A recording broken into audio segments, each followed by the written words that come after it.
లేకపోతే ఈనాడు ఆయన చెప్పాలా, వాళ్ళు బాగుందని రాస్తూనే ఉంటారు. ఎందుకంటే వాళ్ళ డబ్బులు వాళ్ళకి కావాలా, మీరు ఇచ్చేటువంటి ఆ డబ్బుల కోసం వాళ్ళు పిచ్చి రాతలు అలా రాస్తూనే ఉంటారు. ఇక పనికి మాలిన టీవీలు, TV5 ఒకడున్నాడు. వాళ్ళు ఈ విధంగా అబద్ధాలని మరి నిజాలుగా నమ్మిస్తూ ప్రజల్ని నమ్మించడానికి ప్రయత్నం చేస్తూ, కానీ ప్రజలు నమ్ముతారనేటువంటి ఒక భ్రమలో బ్రతుకుతూ వాళ్ళు బాగుపడుతున్నారు, మీరు బాగుపడుతున్నారు. కానీ రాష్ట్రం మాత్రం దివాళా తీస్తూ ఉంది. వచ్చిన సంవత్సరంలోనే 1,60,000 కోట్ల రూపాయల అప్పులు మాత్రం చేశావు. అవి ప్రజలకు ఏం చేశావంటే మాత్రం సమాధానం లేదు నీ దగ్గర.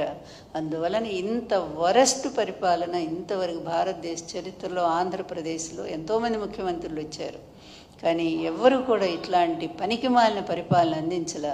ఎందుకు జరుగుతోందంటే అందరికీ తెలుసు, నీ కొడుకు వల్లే ఇదంతా కూడా జరుగుతోంది. లేకపోతే ఎప్పుడైనా ఇలా అరెస్టులు చేస్తారా? ప్రతి ఒక్కళ్ళని అరెస్టులు చేస్తారా? జర్నలిస్టులు గొంతులు నొక్కుతారా? జగన్ గారి టైంలో అలా జరిగిందా? అందువల్ల ఇప్పుడు ఎవరిది రెడ్ బుక్ రాజ్యాంగం నడుస్తూ ఉందనేది అందరికీ అర్థమైంది.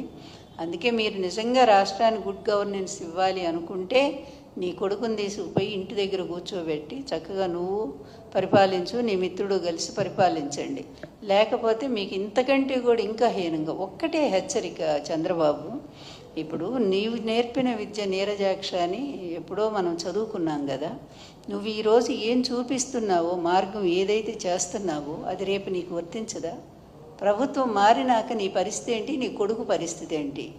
మీరు చేసిన ఇలాంటి పనికిమాలిన పనులకి, ఇలాంటి నిరంకుశమైన పనులకి, ఇవి ఇల్లీగల్ అంటే చట్టబద్ధం కానటువంటి ఈ పనులన్నిటికీ కూడా రేపు శిక్షలు మీకు లేవా?